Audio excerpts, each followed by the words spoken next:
So this will be my pad for the propane tanks. Now check it out, pretty simple.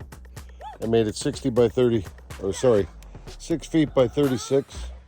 So 39 inches, 6 feet. Put a little rebar in, meshed it off.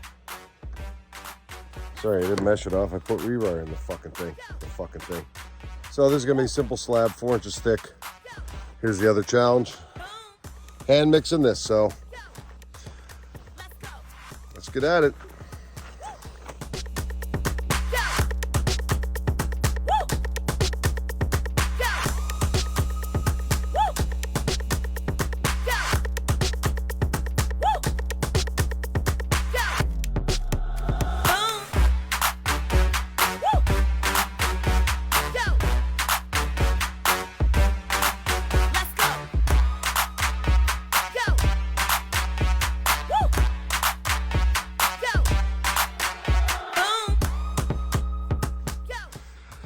Well, that's it.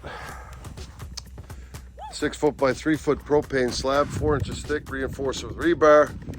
And it was 23 minus 1, 2, 3, 4, 5, 6, 7. 23 minus 7, which is 16. Exactly what the quickrete site said for that particular slab, but you never know. So there it is.